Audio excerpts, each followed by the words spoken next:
Hey guys, so I'm here with Bruce Bleiman, the CEO of Giving Tree Realty. And so Bruce, do a quick Careful, if you say CEO, my wife is going to get really upset right now.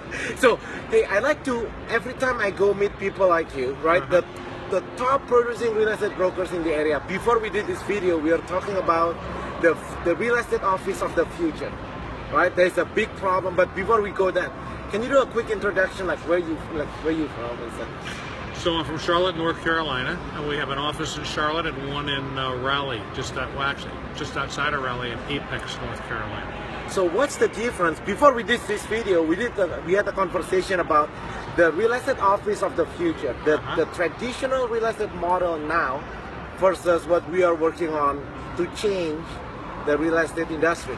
So let's talk more about that. So if I go to your state right now, what's the typical real estate agents do? As far, let's say I'm looking to buy a home. Right. So what do you mean exactly? So we are talking about the traditional brokerage, the traditional real estate model. They only show homes, right? If I go to North Carolina right now, I want to buy homes. Right. If I call a random real estate agent, what kind of homes am I going to be having access to? Versus if I call, they're going to show you homes that are in the MLS. Right. Homes that you can find on your own. And that's one of the problems that we this week we mastermind to basically how can we change that? Because right now all real estate agents do, they're only showing homes that the buyers already seen. Exactly right.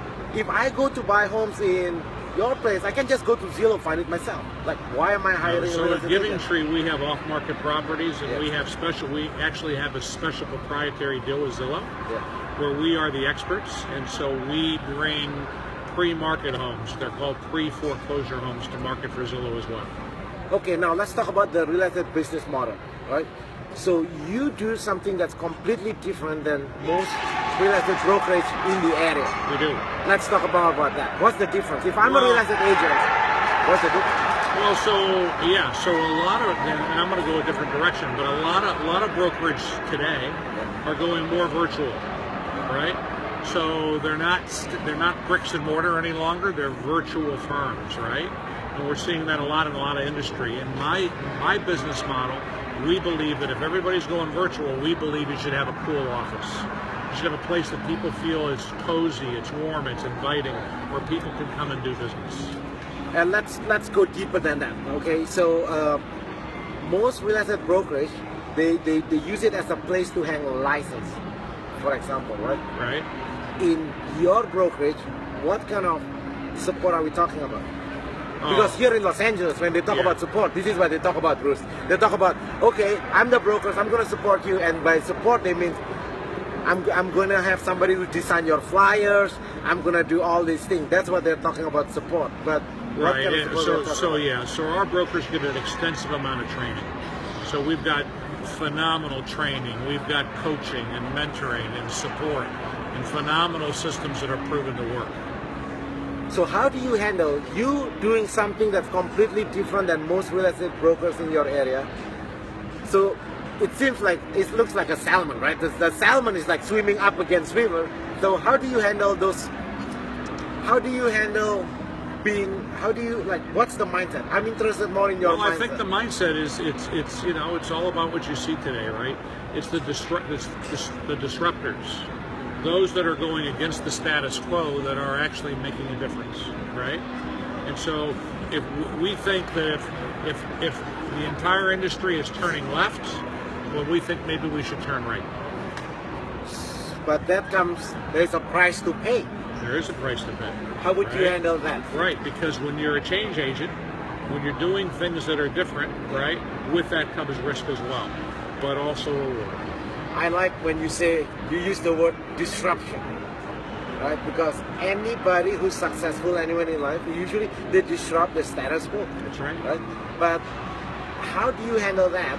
Because me in Los Angeles, we are doing something that's different, and I know it's not easy to be the first one who is doing that. Well, it's never easy to be the first one.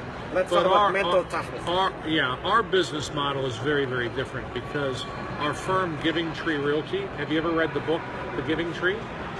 So it's a book written by Shel Silverstein, and it's a It's a children's fable. Have you read it?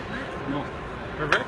So it's a fable about a little boy that has a relationship with an apple tree, and as he grows older, he plays under the apple tree. He talks to the apple tree, right? And as he grows older, he becomes restless and he wants money. So the apple tree says, "Well, take my apples, put them in bushels, and take them to town and sell them, and you can make money." So the little boy goes and he does that. As this little boy grows, he becomes a man, right? And he now becomes restless, right?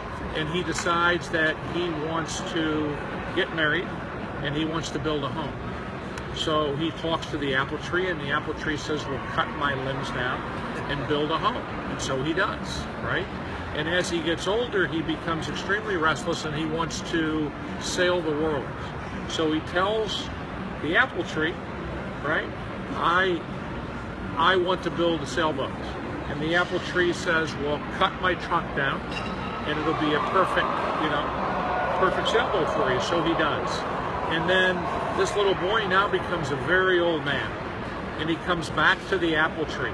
The apple tree is no longer a tree, it's a stump, about 20 inches high off the ground. And he's talking to the stump, and he says to the stump, he says, "Well, I have one more request." And the apple tree basically says, "Look, dude, I gave you everything I had. There's nothing left. What can I give you?" And he says, "Well, I'm an old man and I'm tired, and I just need a place to rest my weary bones. Can I sit on the stump?" And so he does. And that's the story of our firm. Our firm is all about giving back. Wow. I never. Yeah. So when you talk about your firm is more about giving back. All about giving back. So all of our brokers pick a charity that's important to them, and then they get involved in that charity on a local level. So whether it's fundraising or it's special events or it's sitting on a committee or sitting on a board, we want our agents in Giving Tree involved, right? And in Giving Tree Realty Corporate, we complete that circle. So we promise to our broker and we pledge to their charity that on every home they sell, we make a donation. In Charlotte, we have 90 real estate agents, and we represent about 75 different nonprofits, different 501c3s. Wow. So we do a tremendous amount of good work in the community. Wow. So that's huge. That's something different, right, Bruce? Because Very most people, they make it about themselves. Right? Bruce is sweating. So most companies make it about themselves. What you are saying here is that your existence, your whole reason of being is to serve. Our whole reason to be is to serve. We want, our goal is to raise the bar in the real estate industry so that we're offering a higher level of service, So our brokers put their clients' needs first at all costs. And then our goal is to give back to those in need in the community. So we want to change the landscape of the real estate community one home sale at a time. That's huge, because now there's a reason, right? They talk about what is the purpose of your business. You have 90 brokers in your firm, right? And then there's a reason why you are not there. You are being placed in that city, in that location, because you are affecting the local community. Exactly. So I challenge you guys, if you're watching this video, share below, what's your reason? What's the purpose of your being, right? What's the purpose of your life? If you work in a place, own a small business, what's the purpose of your business? So we want to learn this today, because we didn't rehearse this, but as we have this conversation with Bruce, I learned about, okay, what is the purpose? What's your why? Why do you do what you do? So tomorrow we're gonna dwell more about that, the why, and then it's gonna Good. Then we're gonna talk about how we do it, then what do we do. Very good. Thanks for sharing. Thanks for That's good.